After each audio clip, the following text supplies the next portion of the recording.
कामानां समर्दयते सर्वान् कामानां समर्दये स्वाहात्मिशुकृते धन्यम् ओम स्वाहा इदं प्रजापते धन्यम् ओम भूर्भुवः स्वः तत्सवितुर्वरेण्यं भर्गो देवस्य धीमहि धियो यो न प्रचोदयात् स्वाहा ओम त्र्यंबकं यजामहे सुगंधिं पुष्टिवर्धनम् उर्वारुकमेव बन्धना मृत्युर्मोक्षयमामृता स्वाहा ओम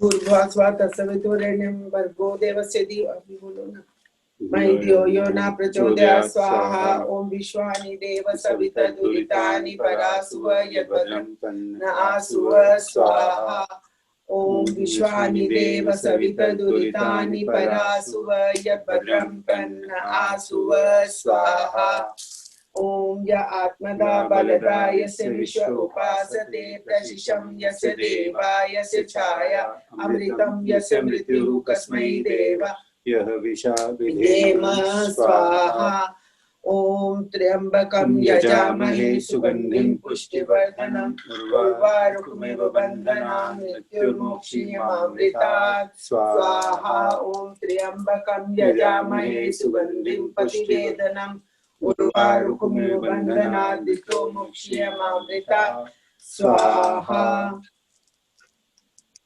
ओम पूर्णमदा पूर्णमिदं पूर्णात् पूर्णमुदच्यते पूर्णस्य पूर्णमादाय पूर्णमेवावशिष्यते ओम नमः शंभवाय च मयो भवाय च नमः शंकराय च मयस्कराय च नमः शिवाय च शिवतराय च स्वाहा ओम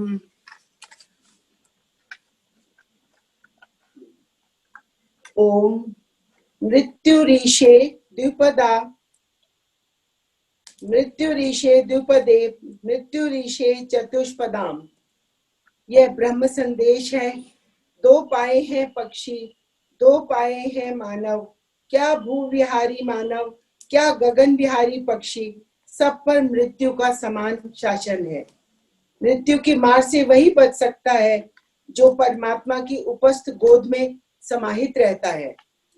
जो भौतिक माया में निरत रहता है उस पर केवल मृत्यु का वशीकार है। जो मानव योग युक्त अथवा ब्रह्म समाहित रहते हुए कर्तव्य करते हैं वे मानव ही मानव हैं और वे योगी हैं। दो ही कोटियां हैं मानवों की। मानव की दो ही कोटियां हैं, योगी और भोगी। भोगियों पर ही मृत्यु का शासन है, योगियों पर नहीं। जो आत्मा स्वेच्छा से समाधि की अवस्था में ब्रह्म रग्न से निकलकर शरीर का त्याग करती है और ब्रह्म में लीन हो जाती है, वह पुनर्जन्म का भागी नहीं होती, वह मोक्ष की भागी होती है। ओम निचक्षसो अनिमिषन्तु अरणा वृद्देवासो अमृतत्व ज्योतिरथा अहिमाया अनागसो ज्योतिरथा अहिमाया अनागसो वशर्माणं वसते स्वस्थये। यश गूंजे द्युलोक में सदा शक्ति कल्याण करे। यश गूंजे द्युलोक में सदा शक्ति कल्याण करे। अमृत को पाते सदा वे पूजनीय महान रहे। जान लूं मैं उस प्रभु को, सूर्य का जो रूप है बड़ों से भी बड़ा और ज्ञान जिसकी धूप है। जानकर उसको दुखों से पार होना है मुझे, और कोई राह न दिखे जिससे जाना है मुझे। प्राण प्रदाता संकट त्राता हे सुखदाता ओम। सविता माता वरेण्यं भगवन भ्राता ओम। तेरा शुद्ध स्वरूप करे हम धारण धाता ओम। प्रज्ञा प्रेरित कर सुकर्म में विश्व विधाता ओम।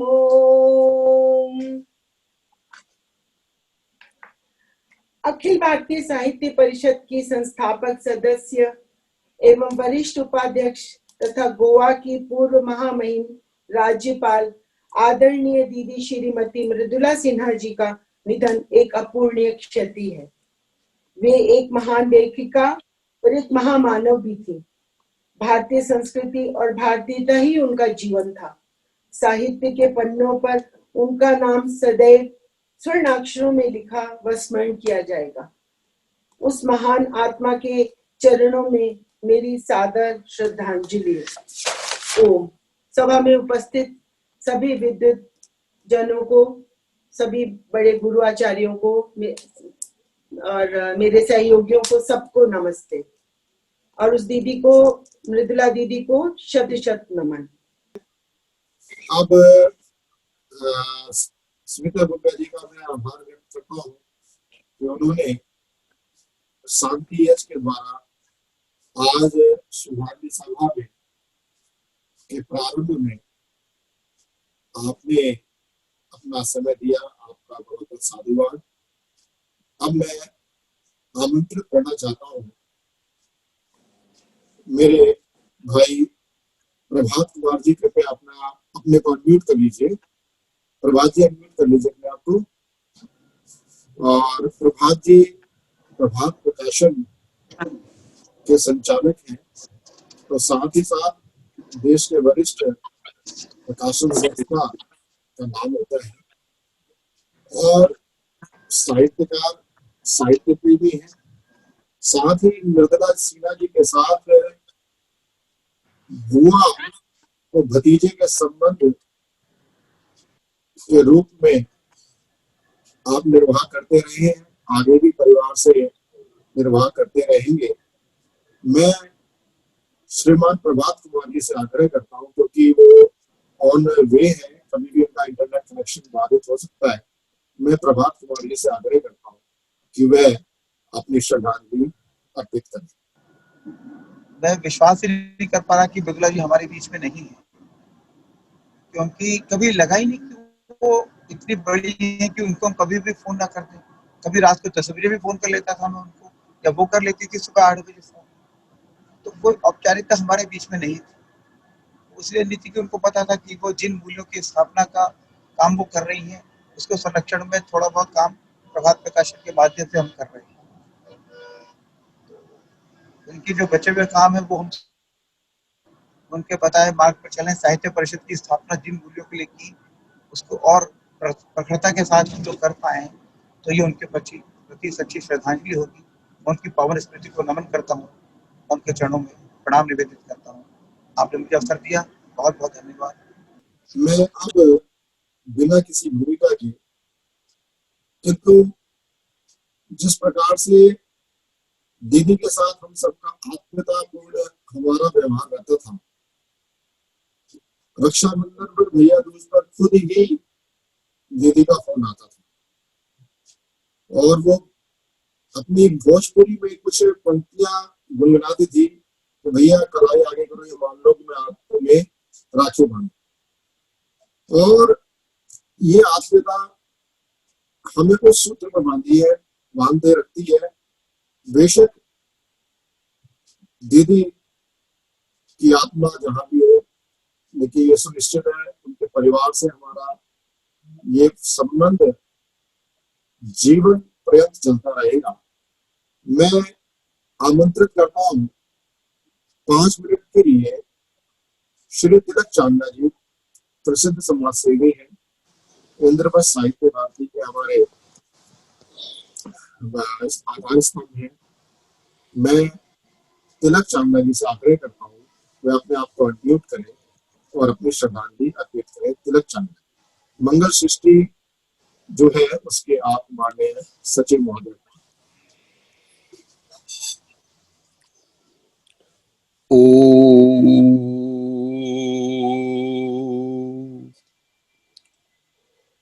सबको मेरा सादर नमस्कार। आज की जो सभा है वो हम सब परिचित हैं कि आदरणीय मृदुला सिन्हा जी की स्मृति में श्रद्धांजलि सभा का आयोजन हुआ है, मुझको भी कुछ शब्द उनको श्रद्धांजलि सुमन के रूप में अर्पित करने का जो सौभाग्य आज मिला, मैं उसके लिए आप सभी महानुभावों का धन्यवाद करना चाहता हूं। जैसा कि अभी प्रभात जी ने बताया, उनका जीवन परिचय दिया, उनकी विशेषताएं हम सब लोगों के सामने रखी, उनका बहुत बड़ा मृदुला जी के साथ रहना हुआ और हमने उन सब विशेषताओं को सुना।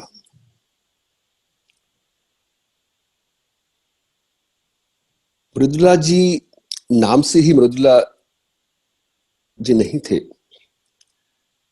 उनके संस्कार, उनका लोगों से व्यवहार सच्चे शब्दों में मृदुल था और शायद ईश्वर ने तभी उनका नाम मृदुला जी रखा।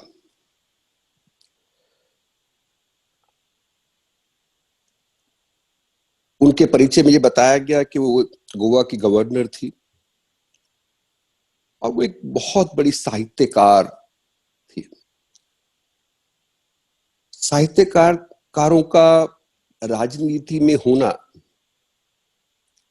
राजनीति को किस तरह से मर्यादित कर देता है, किस तरह से सुसंस्कृत कर देता है, किस तरह से एनरिच कर देता है, अगर हमको एक उदाहरण अपने इस जीवन काल में देखना हो तो उसका निश्चित रूप से जो उदाहरण है वो मृदुला जी थी।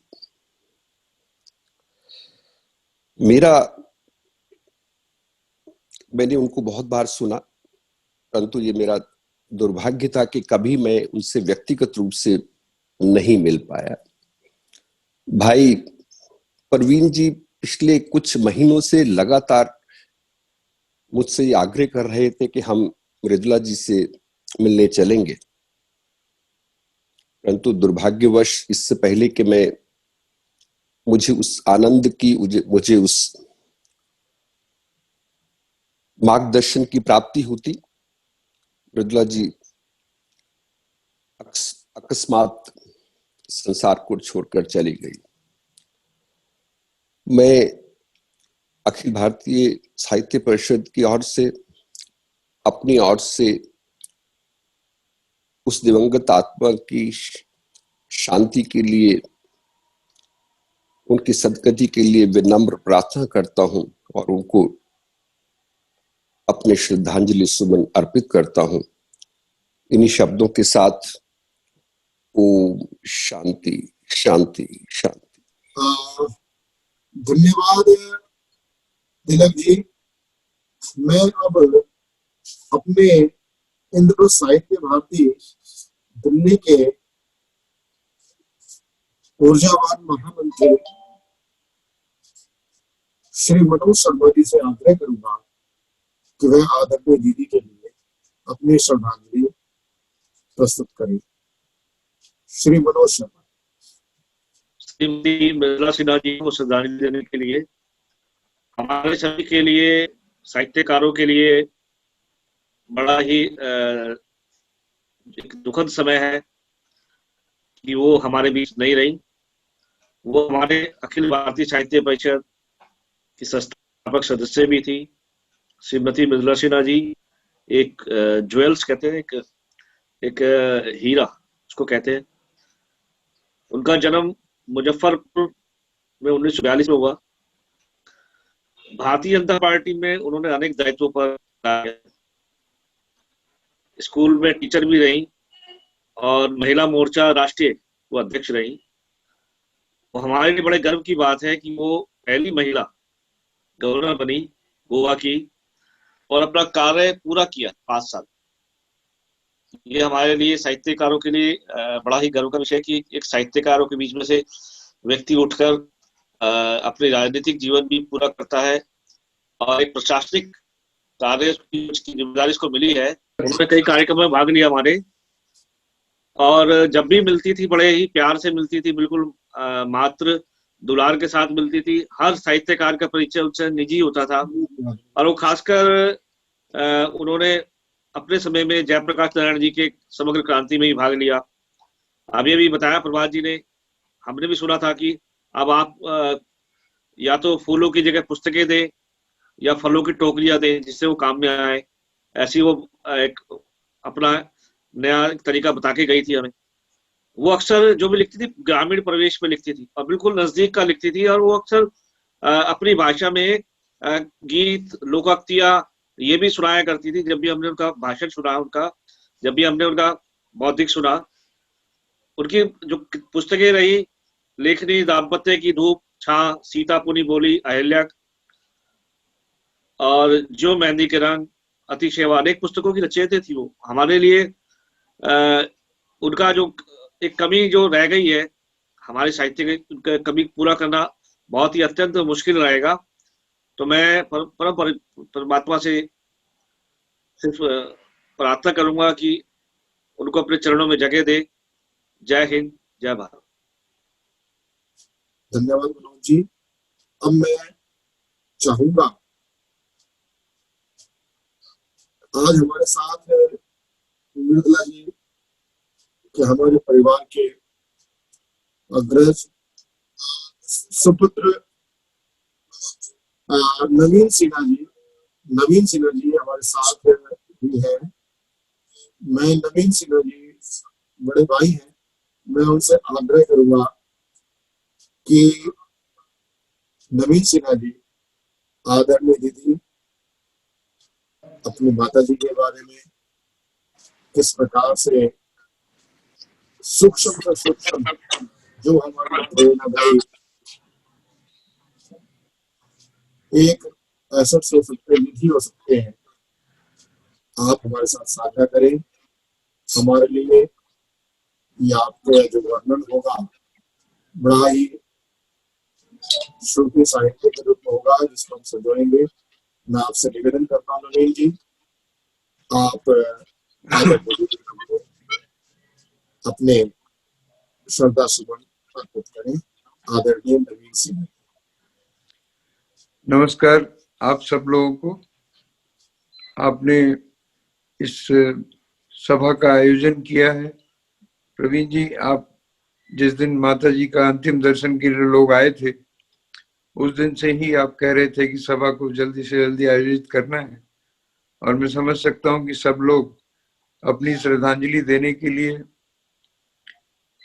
उनकी अपने भाव व्यक्त करने के लिए बहुत चाहते थे कि जल्द से जल्द अपने भाव व्यक्त कर पाए, क्योंकि वो भी अपने भाव व्यक्त करने में रुकती नहीं थी।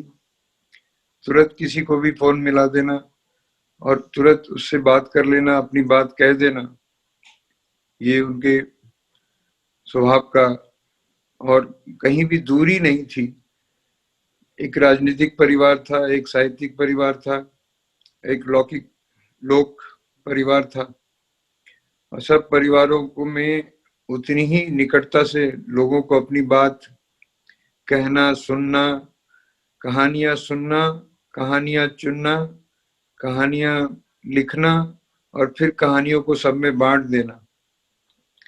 कहानियों के चावल पकाती थी और कहानियां ही उनके, कहानियों को सब लोगों में जो भी प्रेम से मिले उन्हीं से बांटना उनका स्वभाव बन गया था।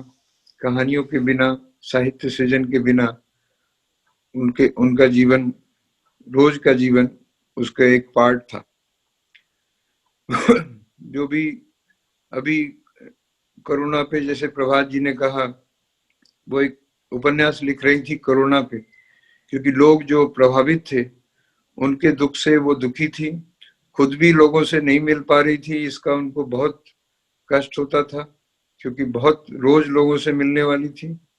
तो उन्होंने कहानी कोरोना पे उपन्यास लिखना शुरू किया, और एक हफ्ते पहले, दिवाली से 10 दिन पहले, मेरी बेटी और मेरी पत्नी से उन्होंने कहा कि मैं क्या इसका अंत कैसे करूं उपन्यास का।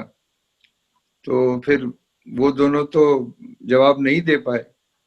उसके 3 दिन बाद उन्होंने खुद ही टहलते टहलते बताया कि मैंने जवाब ढूंढ लिया है, और मैं इस कोरोना उपन्यास का अंत दिवाली के दिन ही करूंगी। और उस पे मैं लिख रही हूँ कि दिवाली के दूसरे दिन सुबह बच्चे जब दिए उठा रहे थे तो उन्होंने देखा कि एक दिए में कोरोना जल के मर गया है।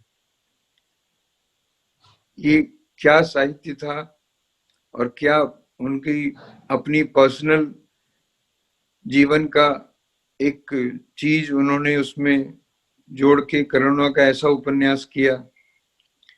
जिस दिवाली की सुबह वो भी नहीं थी और उनकी उपन्यास में वो कोरोना कहीं जो लोगों को तंग कर रहा था, वो कोरोना जो उनके आत्मीय लोगों को, पूरे भारत देश को तबाह कर रहा था और परेशान कर रहा था, उससे वो प्रभावित थी और वो चाहती थी कि उनके बच्चों और जो पूरा भारत परिवार है उसका कष्ट कम हो, विश्व ही परिवार है उसका भी कष्ट कम हो।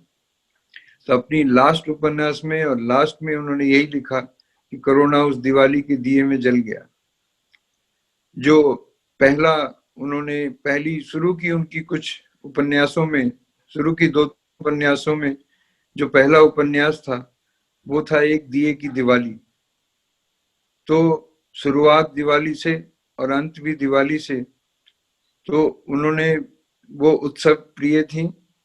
और क्योंकि भारत, इस देश में भारत ही ऐसा देश है पूरी दुनिया में जो प्राकृतिक संपदाओं से, मानवीय हित के प्राकृतिक संपदाओं से सबसे ज्यादा आशीर्वाद प्राप्त है। और यहाँ खेती, माइनिंग या जो भी प्राकृतिक आपदाएं हैं वो मानव के जीवन के लिए बहुत जरूरी हैं, वो प्रचुरता में उपलब्ध हैं। और यही इस भारत देश को उत्सवी बनाता है, धन्यवाद करता है उस प्रभु का, नेचर का। वैदिक काल से ही हम धन्यवाद करते हैं प्रभु का कि जिसने इस पूरे विश्व में सबसे अच्छी ऐसी जमीन दी जहां नैसर्गिक संप्रभुता है। तो वो जमीन से जुड़ी थी और उस जमीन के स्वभाव की तरह ही वो भी उत्सव प्रिय थी, जो भगवान को धन्यवाद करने की शैली थी। और जहां भी राजनीति में वो राजनीति के लिए कम थी और अपनी कहानियां चुनने के लिए ज्यादा थी। पूरे देश में मिलते जुलते पार्टी में लोगों को जोड़ते जोड़ते वो खुद कहती थी कि मैं सबसे कहानियां चुरा लेती हूँ। मगर वो चुराई हुई कहानियां जब वो लिख के भेजती थी और छपती थी तो दूर देश केरल में भी, आसाम में भी, बंगाल में भी लोगों को लगता था कि वो उन्हीं की गांव की कहानी है। और गांव से जुड़े होने के कारण शुरू में उन्होंने सारी कहानियां गांव से चुनी। फिर बाद में जो पंच कन्याएं हैं सब पे उपन्यास लिखना शुरू किया उन्होंने। और महिलाएं, ग्राम जीवन और शहरों में विस्थापित होते लोगों के लिए उपन्यास उन्होंने लिखा, घरवास। तो पूरे समाज को जोड़ के और समाज से समाज जहां भी जो भी फसल उगा रहा है और समाज जैसे भी आगे बढ़ रहा है, जो भी फसल कट रही है समाज में, उस सब की कहानियां उनके उपन्यासों में थी। और वो सब आप ज्यादा जानते हैं, मगर मैं ये जानता हूँ कि उनके जाने के बाद जो मुझे फोन आए और कई लोग, वो संवेदनाएं और वो भाषाएं ऐसी थी कि शायद ही कोई अपनी माता या चाची या मामा के लिए, मामी के लिए कह रहा होता है। और लोग एक दो तो जो बहुत छोटे उम्र के थे वो मुझसे लड़ने लगे कि वो कहने लगे मेरी दादी थी, आप क्या समझते हैं, मेरी दादी थी, मुझे बताइए क्या हुआ। और इतना बड़ा परिवार होगा, मेरी माता जी ने इतना बड़ा परिवार खड़ा करके जोड़ के मेरे लिए चली गई, जिसको संभालना मेरे बस की बात नहीं है। फिर भी मैं कोशिश करूंगा कि उस सारे परिवार की संवेदनाओं को समेट सकूं, अपने पास रख सकूं, क्योंकि उन्होंने पिछले विगत 50 साल के अपने राजनीतिक, साहित्यिक, सामाजिक जीवन में जो जितनी संवेदनाओं का ताना बुना लोगों से, वो सब इतने मर्माहत हैं अपनी जगह पे। आज कोरोना काल नहीं होता तो ये भी, उनका मृत्यु भी एक महोत्सव होता। लोग आते और लोग मिलते और सारी चीजें अपनी आपस में शेयर करते। तो मैं तो बस यही आप लोगों को भरोसा देता हूं कि जो उन्होंने संबंधों की तिजोरी और जो संपदा खड़ी की है, उस पे जहां भी हो सकेगा मैं और मेरा परिवार उसके साथ जुड़ने की और उसको संभालने की कोशिश करेगा। प्रवीण आर्य जी, आपका धन्यवाद। मनोज जी, प्रभात जी और सभी साहित्य परिषद से जुड़े लोग, सबको मेरा धन्यवाद और नमन। बहुत बहुत आभार। आपने नवीन जी, आदरणीय दीदी के बारे में जितना आप सूक्ष्मता के साथ आपने हमें जानकारी दी, निश्चित तौर पे दीदी अखिल भारतीय साहित्य परिषद में जब भी होते थे, मुझे इतना ध्यान है कि जबलपुर में अधिवेशन था, उसमें आप महामहिम गोवा के राज्यपाल थे। आपने सब के प्रोटोकॉल को ध्वस्त करते हुए पूरे समय आप कार्यक्रम में रही, और कार्यक्रम के साथ साथ जो उनका उद्बोधन था, सबसे पहले उद्बोधन था कि मैं अपने ऐसे जबलपुर में जो हाल अधिवेशन साहित्य परिषद के अधिवेशन में, ये ऐसा लगता है जैसे मेरा मायका हो। और रात को जब कवि सम्मेलन हुआ, तो कवि सम्मेलन में जहां मंच पर संचालक और अध्यक्ष थे, तो हमने उनको निवेदन किया कि आप दीदी कृपया मंच पर आसन ग्रहण करें। नहीं, उनका सामने सुना। तो उन्होंने सामने तो पूरा कवि सम्मेलन सुना। 4 घंटे से अधिक का कवि सम्मेलन था, 78 से ऊपर के कवि थे। साथ ही साथ जब उनका क्रम आया कि आओ आप दीदी कृपया मंच पे आगे काव्य पाठ करेंगे, तो नहीं, जब सभी कवियों ने नीचे से काव्य पाठ किया है, तो मैं भी मंच के नीचे से ही जो स्थान है वहां से काव्य पाठ। उन्होंने कभी भी वरिष्ठता और कनिष्ठता का कभी विचार ही नहीं किया। ऐसे आदरणीय दीदी के बारे में बहुत ही महत्वपूर्ण संस्मरण अनुभव हमारे जो संगठन मंत्री हैं श्रीधर पराडकर जी हमारे साथ जुड़े हुए हैं। अखिल भारतीय साहित्य परिषद की ओर से उस पुण्य आत्मा के लिए, हमारी दीदी के लिए मैं जरूर चाहूंगा, आप भी चाहेंगे कि श्रीधर पराडकर जी अपने साहित्य परिषद की ओर से, केंद्र की ओर से अपनी श्रद्धांजलि पुष्प अर्पित करें। श्रीधर पराडकर जी। अपने में से जो बहुत आत्मीय हो उसका चला जाना बड़ा कष्टकारी होता है, और फिर उसके ऊपर कुछ बोलना ये तो और तकलीफदेह होता है। और इसलिए मैंने प्रवीण जी से कहा भी था कि भाई मेरे को बोलने के लिए ना कहो तो अच्छा रहेगा,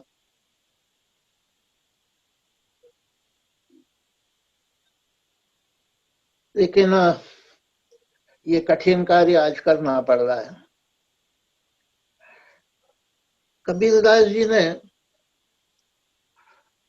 अपने एक दोहे में कहा है कि कबीरा जब हम पैदा हुए, जग हंसे हम रोए, ऐसी करनी कर चलो हम हंसे जग रोए। जब किसी बालक का जन्म होता है तो वो तो रोता रहता है, लेकिन उसके परिवार के लोग, आप तो स्वजन लोग बड़े प्रसन्न होते हैं, खुशियां मनाई जाती है, मिठाई बांटी जाती है। तो कबीरदास जी कहते हैं कि ये तो ठीक है, लेकिन जाते समय में ऐसा काम कर चले कि लोगों को ऐसा लगना चाहिए कि अरे ये व्यक्ति चला गया, इसकी तो अभी बहुत जरूरत थी। और हमारी मृदुला जी ऐसी ही थी, जब तक वो साथ थी तो वो इतनी सहज और सरल थी, साहित्यकार के रूप में भी, कार्यकर्ता के रूप में भी, राजनेता के रूप में भी, राज्यपाल के रूप में भी, कि लगता ही नहीं था कि हम किसी बड़ी हस्ती के साथ हैं। लेकिन कहते हैं ना कि अभाव में प्रभाव मालूम पड़ता है। तो अब जब लोगों से बात होती है, लोग उनके बारे में अपने अनुभव बताते हैं, तब उन सब चीजों का स्मरण हो आता है। मेरे को याद है कि हम लोगों ने एक बार अखिल भारतीय साहित्य परिषद का एक प्रशिक्षण वर्ग हरिद्वार में रखा था। अब वैसे तो हम लोग पूरी चिंता कर लेते हैं तय करते समय कि कहीं कोई कार्यकर्ताओं को दिक्कत ना आए, लेकिन पता नहीं कैसी भूल हो गई थी, और हरतालिका तीज के दिन, उन 2-3 दिन के वर्ग में एक दिन हरतालिका तीज भी आ रही थी। तो महिला जो कार्यकर्ता थी उन्होंने फोन भी किया कि अरे आपने ये रख लिए, और हरतालिका तो निर्जला उपवास रहता, बड़ा कठिन जाएगा। हमने कहा तय हो गया है, सबको सूचना हो गई है, आरक्षण हो चुके हैं, गलती हो गई है, अब देखिए क्या होता है। सवेरे में जब दिल्ली रेलवे स्टेशन पे उतरा और हरिद्वार की गाड़ी पकड़ने के लिए प्लेटफॉर्म नंबर निजामुद्दीन का जो सबसे आखिरी है उस पे गया, तो मृदुला जी कुर्सी पर बैठी हुई थी। मैंने कहा लो, ये तो उद्घाटन ही आज बहुत अच्छा हो गया। मैं तो समझ रहा था कि वर्ग में महिलाएं नहीं आ पाएंगी, और सबसे पहले आपके ही दर्शन हो गए हैं दिल्ली में, तो अब लगता है कि बड़ा अच्छा होगा, और वाकई में ठीक भी हुआ। तो मैंने कहा आपको दिक्कत तो बहुत हुई होगी। बोले हाँ है तो सही, लेकिन एक ये भी है कि भाई हरतालिका तीज हरिद्वार में मिलेगी, बनेगी, वहां गंगा स्नान का लाभ भी मिलेगा, तो शिव जी की पूजा भी हो जाएगी। तो बोले ये तो हम लोगों के लिए अच्छा ही हो गया। तो अपनी कठिनाई को भी संगठन के हित में मोड़ लेना, ये एक बार नहीं कई बार देखने को मिलता है उनके प्रत्येक प्रसंग के ऊपर। भोपाल में हम लोग एक महिला साहित्यकार सम्मेलन का आयोजन कर रहे थे। मैंने कहा भाई मैं चाहता हूं कि 4-5 महिला प्रमुख कार्यकर्ता बैठकर उस सम्मेलन की योजना बनाए। उस समय महिला और समाज कल्याण बोर्ड जो था उसकी वो प्रमुख थी। उन्होंने कहा भाई इतने दिनों में तो मेरी मीटिंगें हैं और बड़ा कठिन होगा। तो मैंने कहा दिल्ली बुला लें सबको। बोले हाँ बुला लीजिए। उनका बैठक हमारे घर पे ही होगी।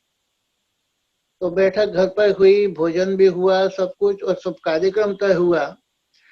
मुख्य अतिथि की बात हुई तो बोले ऐसा करते हैं कि हम, मैंने कहा मध्य प्रदेश के राज्यपाल तो आएंगे नहीं। बोले आ जाएंगे, मेरे परिचय से मैं ले आऊंगी। हमने कहा भाई कांग्रेस सरकार है, वो भी कांग्रेसी है। बोले उसकी फिक्र मत करिए, वो आ जाएंगे। और वो अपने संबंधों का उपयोग करके उस कार्यक्रम में उनको लेकर के आई थी। तो एक कार्यकर्ता के रूप में जो कुछ वो कर सकती थी, कभी पीछे नहीं हटती थी। भोपाल जबलपुर का जो अधिवेशन था उसमें जब वो आई तो उन्होंने अपने भाषण की शुरुआत की कि बोले इस अखिल भारतीय साहित्य परिषद के कार्यक्रम में आने के बाद मुझे लगता है कि मैं अपने मायके आ गई हूँ। बाद में बहुत सारे कार्यकर्ताओं ने मुझे बुलाया, बताया कि भाई साहब इतनी अच्छी बात कही है उनको कि हम लोग तो मानते थे कि हम और अखिल भारतीय साहित्य परिषद, लेकिन आज दीदी ने इतनी अच्छी बात कह दी है कि साहित्य परिषद हमारा मायका है।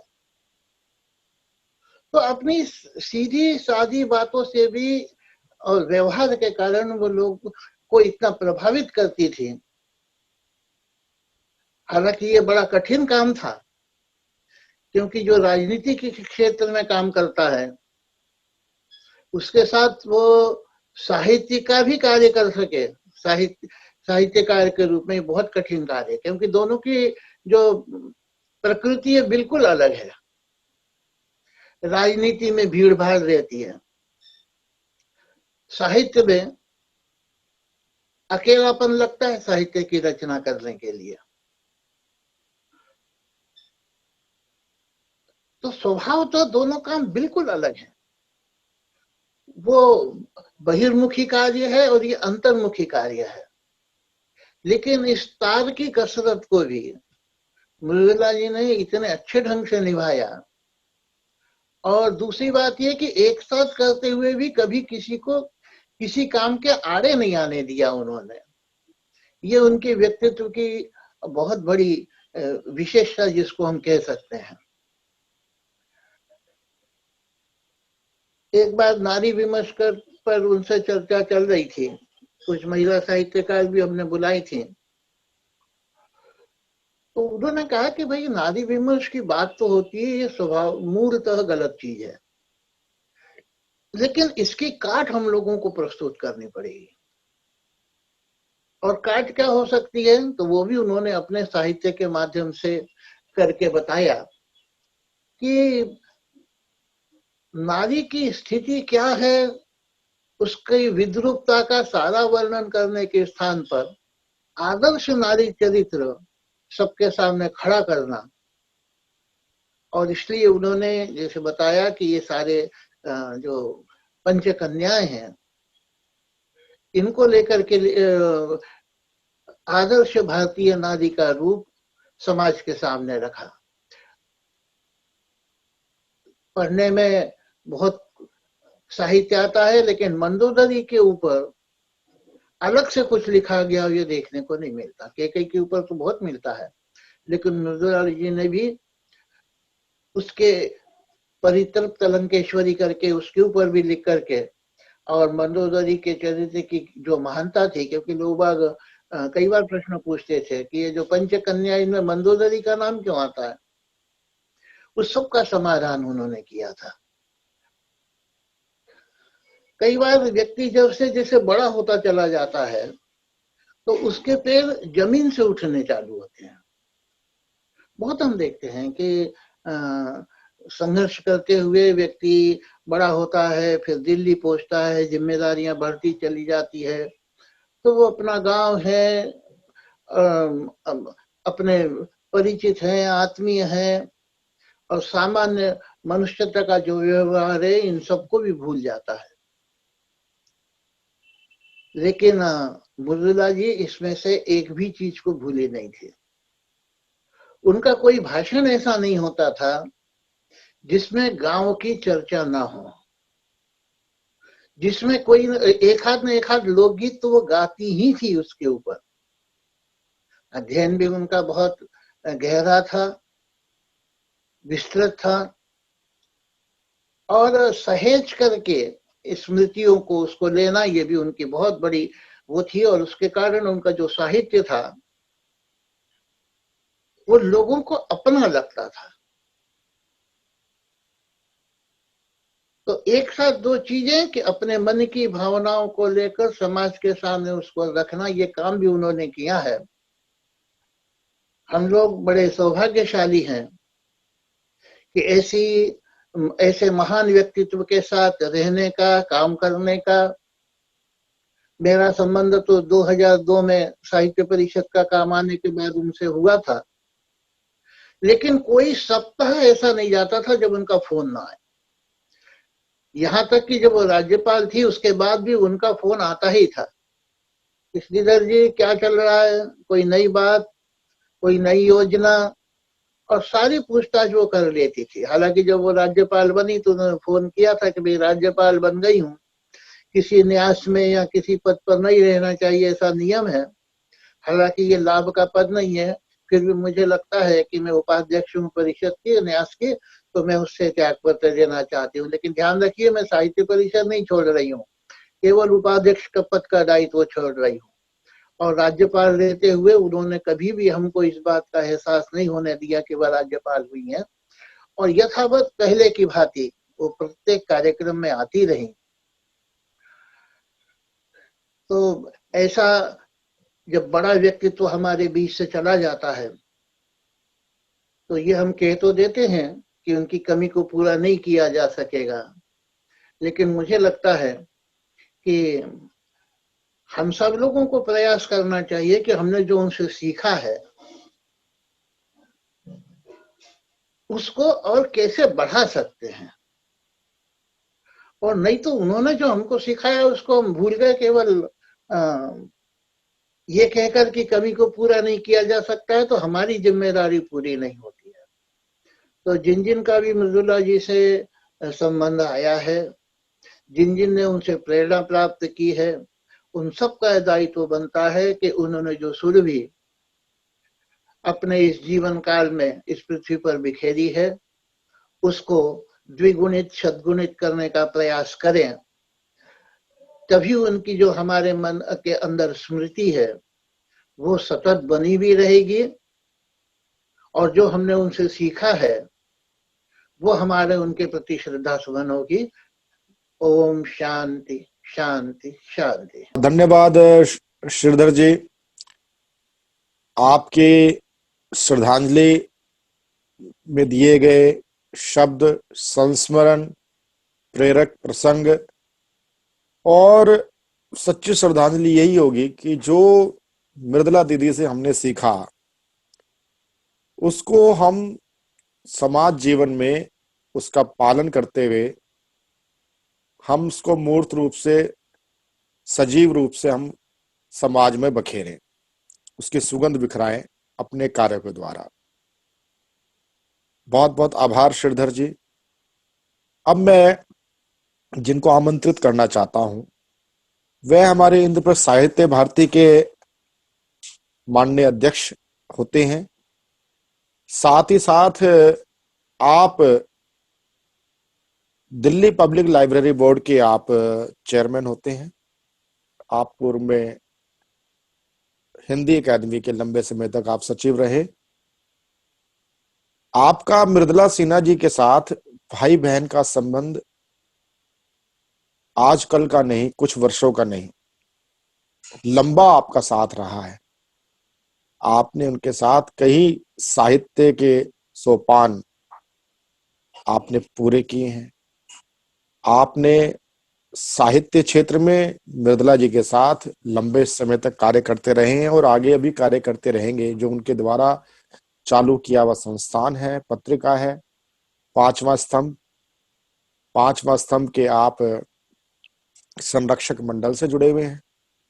पांचवा स्तंभ के रूप में आपने जितना मृदुला जी के साथ काम किया है, मृदुला जी के साथ आपका एक पुनीत पवित्र भाई बहन का जो संबंध है, उसकी जो सुरभि या सुगंध है वो हम सबसे हमें परिचित है।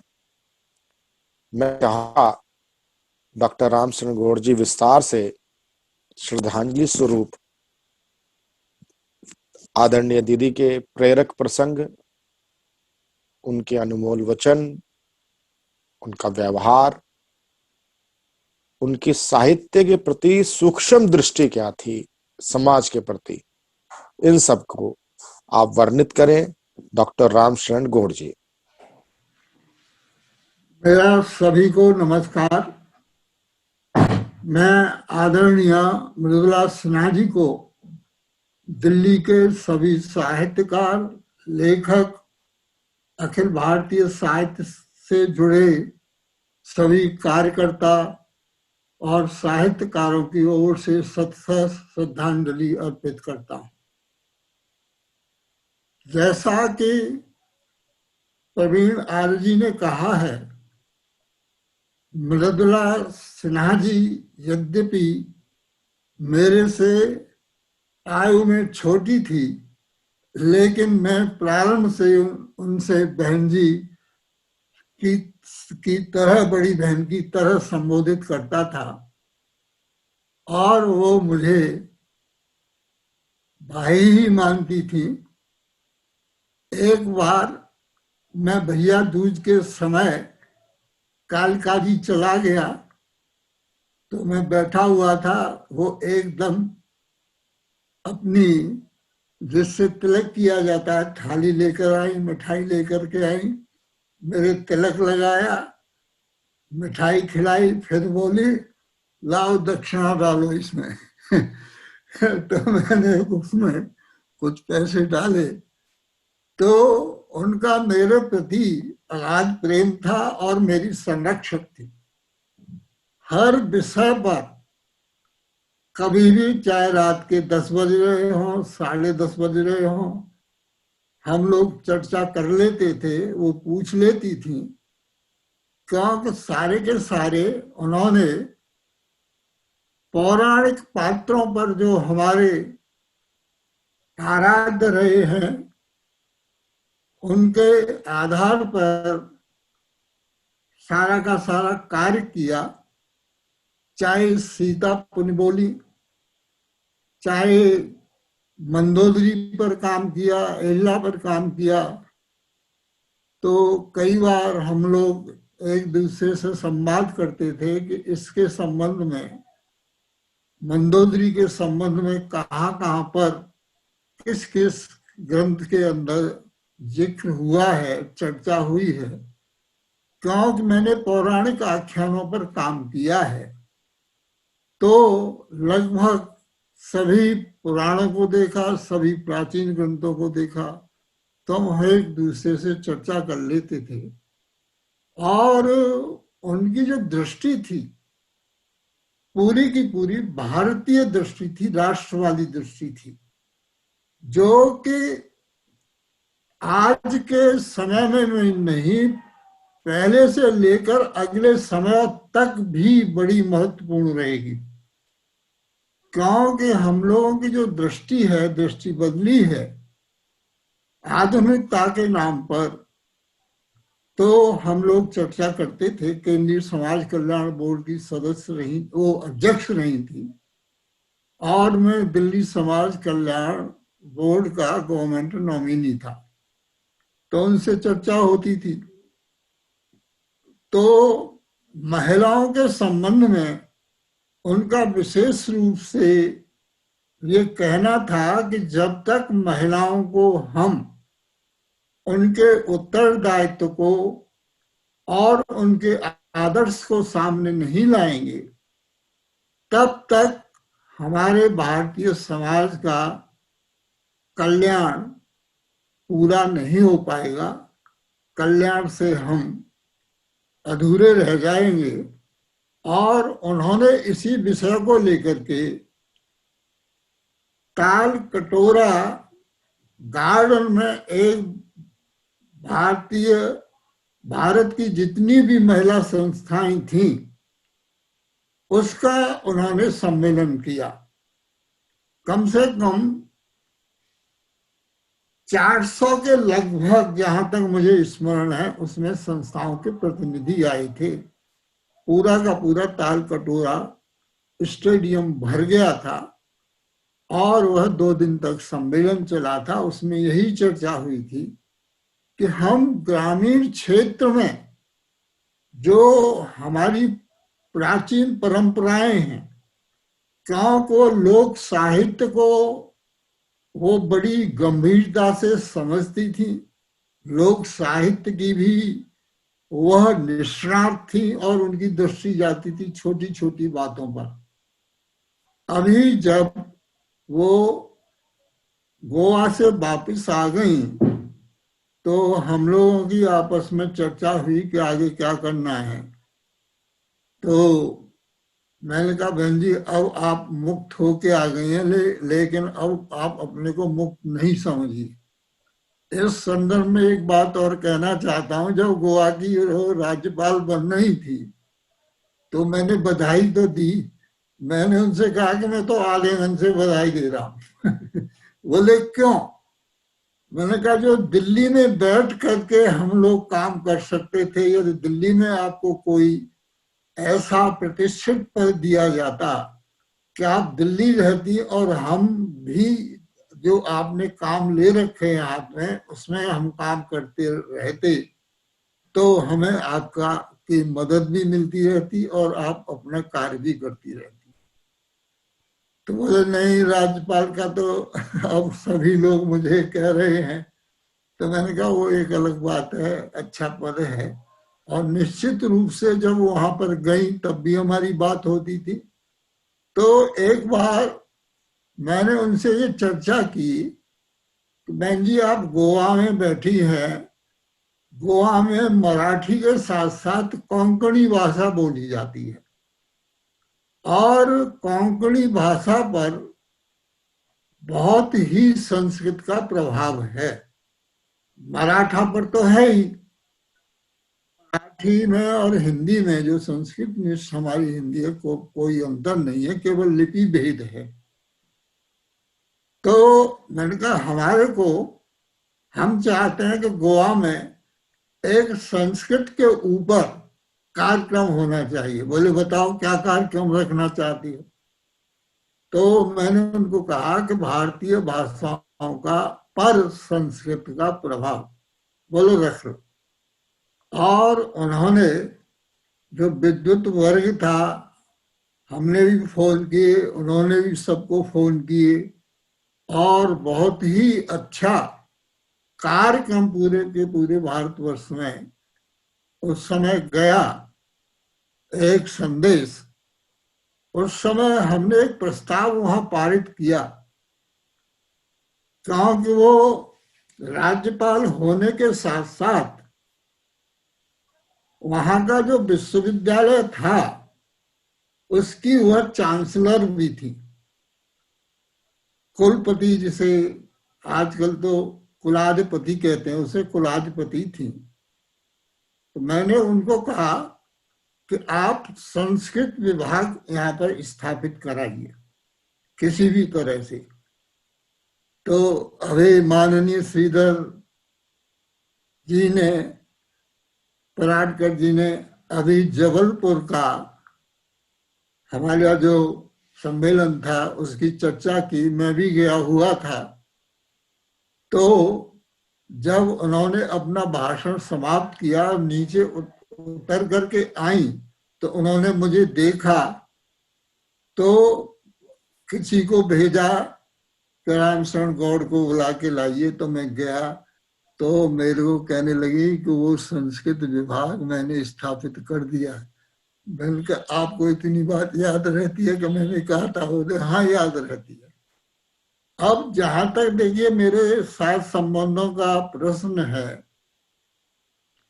मैं 1966 से भारतीय साहित्य परिषद में जुड़ा। छोटा ही था मैं, छोटे मोटे लेख लिखता था, कविता लिखता था, छोटी मोटी पत्रिकाओं में, हिंदुस्तान में भी लेख छपते थे, लेकिन वो लेख क्रिटिकल लेख छपते थे, जैसा कि ये सरस्वती के मंदिर नहीं अखाड़े हैं, इस तरह का हिंदुस्तान में छपा समाज कल्याण पत्रिका निकलती थी, उसमें छपते रहते थे।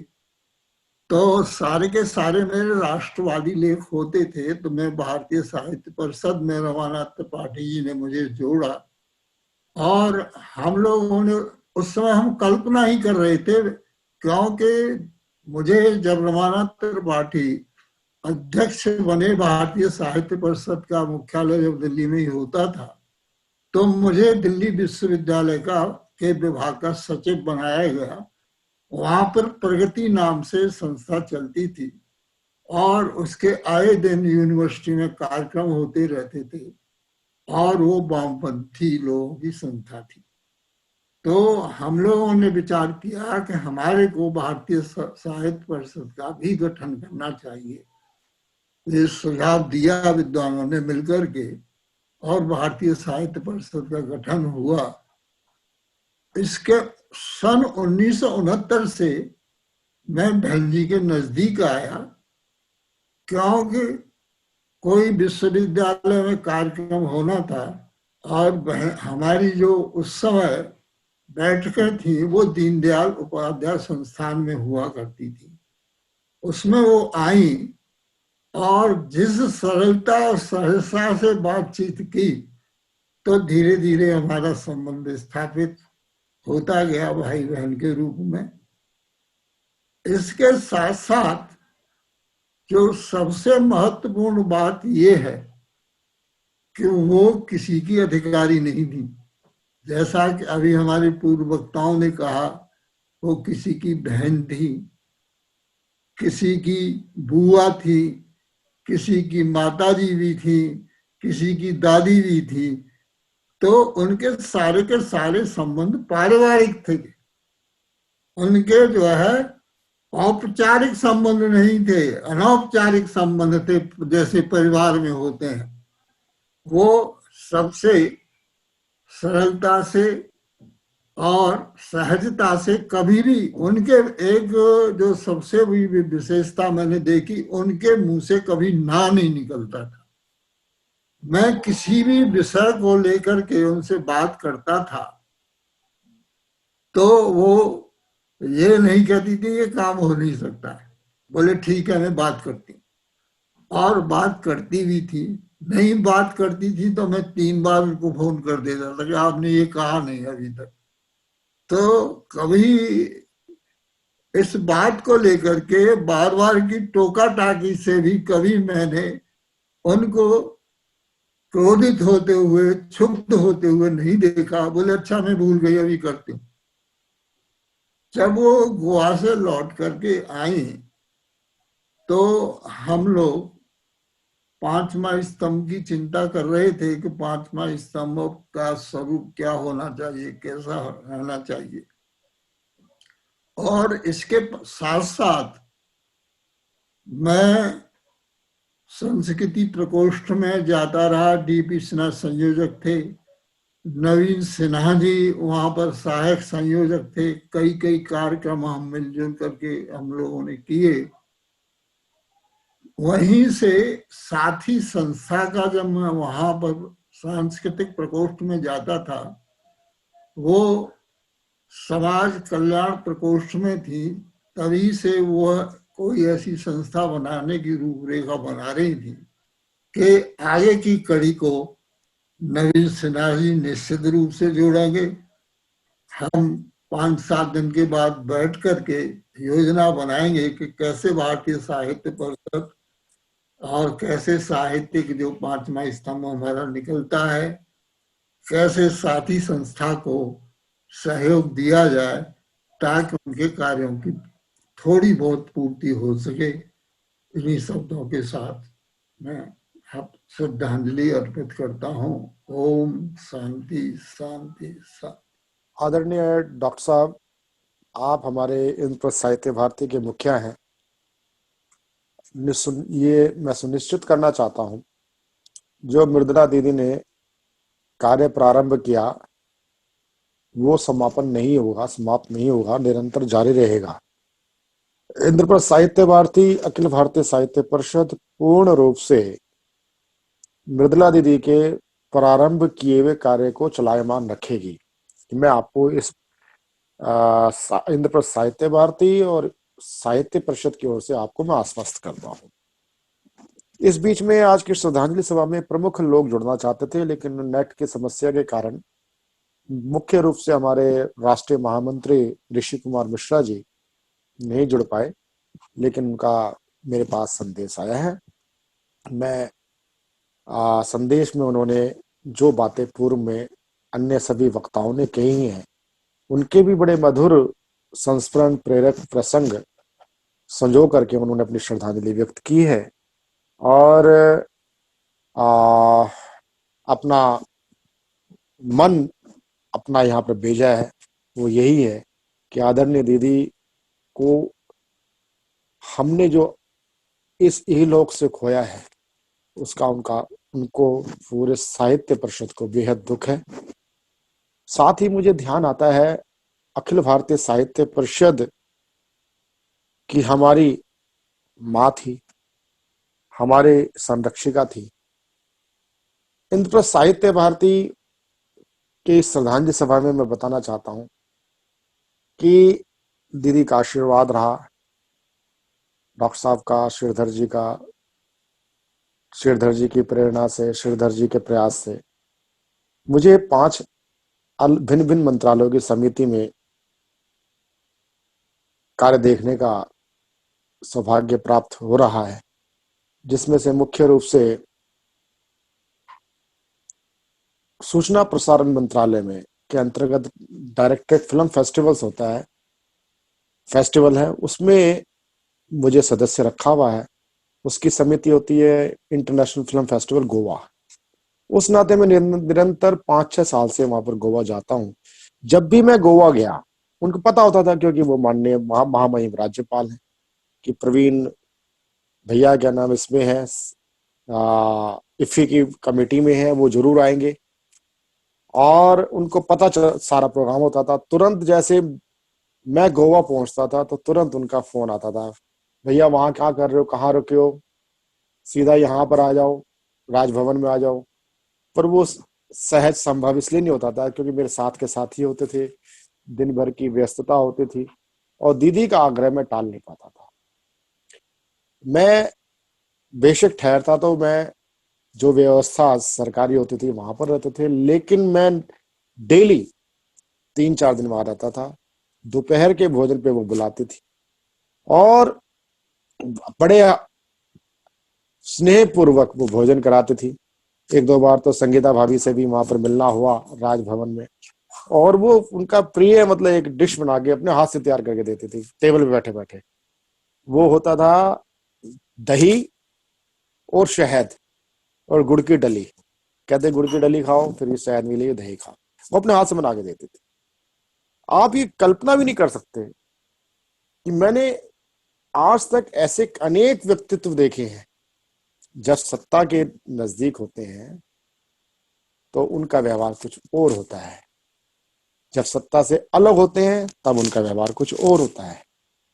लेकिन मैं सुनिश्चित रूप से मेरा मत है कि आदरणीय दीदी अद्वितीय थी। कहीं भी पद और मान उनके क्या नाम कहीं तक अंतस तक नहीं, बाहर कहीं तक नहीं छुआ, और उन्होंने अपने संबंधों को जीना सिखाया। कि वाकई में उन्होंने सिखाया कि व्यवहार क्या होता है, संबंध क्या होता है, आत्मीयता क्या होती है। आत्मीयता को जो आत्मसात किए हुए थी हमारी मृदुला दीदी, उनकी पुण्य स्मृति को साकार रूप हम कर सकें, इसके लिए मैं सभी की ओर से, साहित्य परिषद की ओर से आश्वस्त करता हूं। और अब मैं आमंत्रित करना चाहता हूं, वैसे तो ये परंपरा नहीं है, लेकिन फिर भी क्योंकि हमारे कोषाध्यक्ष शांति प्रकाश श्याल जी से मैं कहूंगा, सभी लोगों ने अपने अति व्यस्त समय में हमारे इस श्रद्धांजलि सभा में जुड़े। इस समय साधना टीवी पर हमारा फेसबुक लाइव चल रहा है पेज पर। इसके बाद मैं आपको सूचित करना चाहता हूं, आज रात को ही संभव है 9 बजे के आसपास हम साधना टीवी और साधना गोल्ड के वेब पोर्टल पे एक साथ इसको टेलीकास्ट भी करेंगे, और 1-2 दिन उपयुक्त समय देख करके दिन में या रात में जैसे आप लोग कहेंगे, ईश्वर टीवी पर भी इसका टेलीकास्ट होगा। मैं श्री शांति प्रकाश श्याल जी से आग्रह करूंगा कि वह सभी श्रद्धांजलि सभा में सम्मिलित हुए हमारे सभी साहित्य परिषद, इंद्रप्रस्थ साहित्य भारती के पदाधिकारियों का, सभी दर्शकों के रूप में जुड़े अपने साहित्य प्रेमियों का, दीदी से रिलेटेड जितने भी हैं सभी का आप आभार व्यक्त करें। उससे पहले मैं नवीन जी का भी, मैं स्वयं साहित्य परिषद की ओर से आभार व्यक्त करता हूं कि नवीन जी तथा सभी लोग हमारे इस श्रद्धांजलि सभा में मनोयोग से बिल्कुल संपूर्ण समय उपस्थित रहे। मैं आदर के साथ शांति प्रकाश श्याल जी। नमस्कार। इंद्रप्रस्थ साहित्य भारती दिल्ली द्वारा आयोजित इस श्रद्धांजलि सभा में उपस्थित होने के लिए आप सभी का हार्दिक धन्यवाद करता हूं। आदरणीय श्रीमती मृदुला सिन्हा जी स्वयं एक महान व्यक्तित्व थी, दुनिया भर की संस्थाओं से जुड़ी हुई थी। बल्कि मैं ये कहूंगा कि वे स्वयं एक संस्था थी जो अन्य संस्थाएं खुद उनके साथ जुड़ने को उत्साहित रहती थी और गौरवान्वित महसूस करती थी। वे साहित्य के साथ साथ समाज सेवी भी थी। भारत सरकार के कई संवैधानिक पदों पर रहकर देश सेवा में संलग्न रही हैं। आज उनको इंद्रप्रस्थ साहित्य भारती दिल्ली संबंध अखिल भारतीय साहित्य परिषद की ओर से श्रद्धांजलि दी गई है। सर्वप्रथम अखिल भारतीय साहित्य परिषद के संगठन मंत्री श्रीधर परारकर जी का आभार प्रकट करते हैं, जिन्होंने अपने व्यस्तम कार्यक्रम में से समय निकालकर सभा में उपस्थित होकर महान व्यक्तित्व मृदुला सिन्हा जी के साथ बिताए स्मृतियों को याद करते हुए श्रद्धांजलि दी है। इंद्रप्रस्थ साहित्य भारती दिल्ली के अध्यक्ष डॉक्टर रामचंद्र गौड़ जी ने भावपूर्ण श्रद्धांजलि देते हुए बहन मृदुला जी के योगदान पर प्रकाश डाला। डॉक्टर गौड़ जी का साहित्य भारती की ओर से धन्यवाद करते हैं। अखिल भारतीय साहित्य परिषद के राष्ट्रीय प्रचार मंत्री श्री प्रवीण आर्य जी ने श्रद्धांजलि देते हुए दीदी मृदुला जी के साहित्य और व्यक्तित्व पर प्रकाश डाला। प्रवीण जी सदा ही ऐसे कार्यक्रम करने में तत्पर रहते हैं। साहित्य भारती की ओर से उनका धन्यवाद करते हैं। इंद्रप्रस्थ साहित्य भारती दिल्ली के महामंत्री श्री मनोज शर्मा जी का भी धन्यवाद करते हैं, जिन्होंने जय सभा को आयोजन में प्रमुख भूमिका निभाई है। नवीन सिन्हा जी ने अपनी माता जी के साहित्य पर प्रकाश डाला। अंत में उन सभी का धन्यवाद जिन्होंने इस श्रद्धांजलि सभा में भाग लिया, दर्शकों के रूप में इससे हमारे से जुड़े रहे हैं, उनका भी बहुत बहुत आभार। अंत में इंद्रप्रस्थ साहित्य भारती की ओर से ईश्वर से प्रार्थना है कि वे दिवंगत आत्मा को शांति व अपने श्री चरणों में स्थान दे तथा शोकग्रस्त परिवार को यह दुख सहन करने की शक्ति प्रदान करे। ओम शांति, ओम शांति। निर्णायक समूह में सभी जितना अपना सोशल मीडिया का है उसमें मैं तुरंत प्रसारित कर दूंगा, तो ज्यादा से ज्यादा लिंक शेयर करें, ज्यादा से ज्यादा लोग श्रद्धांजलि सभा में शामिल हो सके, जिन्होंने जो अभी शामिल नहीं हो सके। सभी नमस्कार।